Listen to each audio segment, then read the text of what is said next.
Hello humans, it's just Martine and welcome to week 2 of the Squash That Series Readathon. The Squash That Series Readathon is a readathon that happens once in a while, and I'm currently in the middle of a 2-week round hosted by Bailey and Kayla. My last vlog will be right here. I have 2 prompts left to complete, but that means I have 3 books left to complete this week. One, I'm like 30% of the way into, and that's The Scottish Connection, which is the 4th Kate Benedict mystery book out of the 5 in the box set I have. So in order to finish my prompt, finish the series on the last book you read, I have to finish The Scottish Connection and then read Assignment in Amsterdam or something like that. There are technically 7 books in the series, but I don't have the last 2 and I'm never going to acquire them. So that's the plan for that. And then I'm also going to be reading for the prompt pubbed in 2021-2022, Here's to Us by Becky Albertalli and Adam Silvera.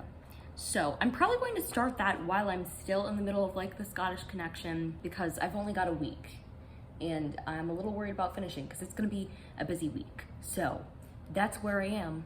Let's get to reading. It's Monday just before noon and I'm at 45% of the Scottish Connection, and on Bookly I went ahead and set like a goal finish date to be by the end of the day Wednesday for this one, so that I still have Thursday, Friday, Saturday, and Sunday to read the Amsterdam assignment one, whatever it's called, even though I do have class on Saturday, so I don't have much reading time then. But it looks like for the next 3 days, I need to read like 45 minutes a day to keep up. I just read for 30 minutes. I'm gonna read hopefully 45 minutes of this book again later though. It's Tuesday afternoon really, and last night I finished The Scottish Connection, which I'm going to be giving 3 stars. I do think this was like my favorite in the series so far, and I don't remember what I gave the first one. Like, did I generously give it like a 3.5 or something? I don't recall. Either way, this one's still my favorite of the series so far. 1, I loved that it was set in Scotland, and 2, there was just so much happening. It was interesting. It was basically one giant Easter egg hunt, because there was like a Fabergé egg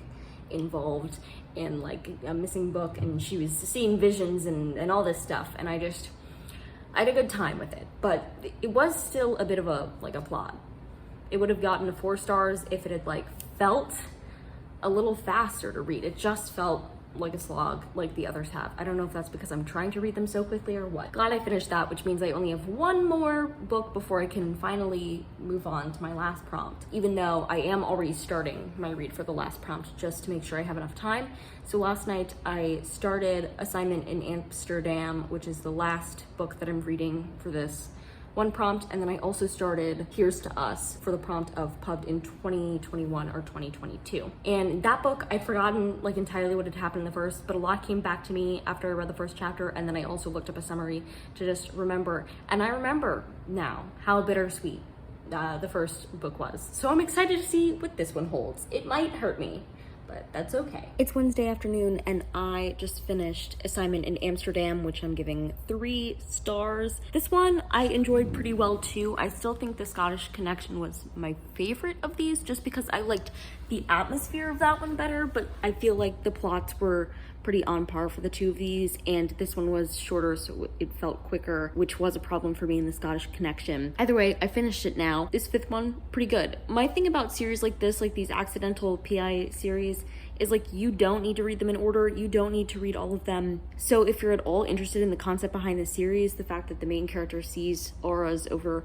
people's heads shortly before they die, predicting their death, if you're at all interested in that, then I'd either choose the one of the books that's set in the place you like reading about the most. For example, Scotland, for me, I enjoy reading about Scotland, so The Scottish Connection, or picking the one that has the mystery that would seem most interesting to you. I forget what the first one revolves around because it's been a while since I've read it. The second one revolved around healthcare primarily.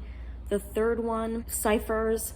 The 4th one, inheritance and really old items, like really famous old items. And then this one revolved around like a house which seems like it wasn't about anything, but it was particularly interesting because the main character is an architect, so she was working with this weird house on an architecture thing, and then things were going wrong. I don't know about 6 and 7 because I'm not going to read them, but that's the Kate Benedict series. So I finally finished that prompt, Woohoo! And now I can really dig into Here's to Us. I'm like 5% of the way into it, but really just have one chapter read and that's it, dipping my toes in, and now I can jump into the deep end because I have the rest of today, then Thursday, Friday, Saturday, and Sunday, so 5 days to finish that. Kayla is hosting some sprints on Discord, so obviously I'm going to sit here and eat dinner and read some of Here's to Us. This sun-dried tomato pesto pasta is delicious. They finally got it back into the grocery today, so I got it, and it's my dinner tonight.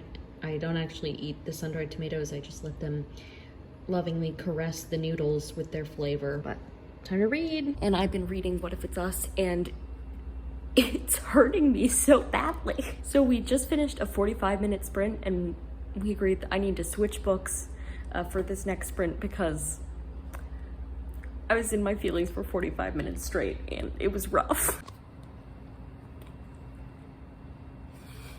It's just past 9 a.m. on Thursday morning, and I finished Here's to Us.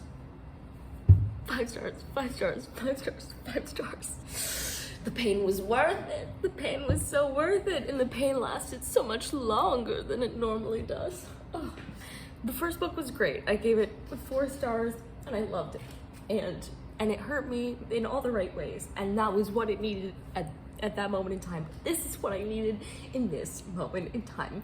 Every character was so funny. I appreciated that it still had references to pop culture things, but 1, significantly less of them, and 2, more like spread between things. Last book, it was like entirely Hamilton references, which is fine, I love Hamilton, but this had like a ton of other stuff, and I much preferred that because it felt like they weren't harping on it as much. This was heartbreaking and hilarious and just so good.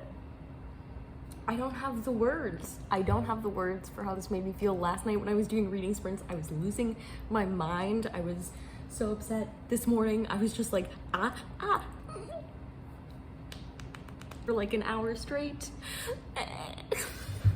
This was the perfect ending to this readathon for me, much like it was the perfect ending to this duology. I'm gonna wrap this up here. For this readathon, I read 6 books in the last 2 weeks, a ton of which I gave like 3 stars. Age of Light I gave 4 stars. This I gave 5 stars.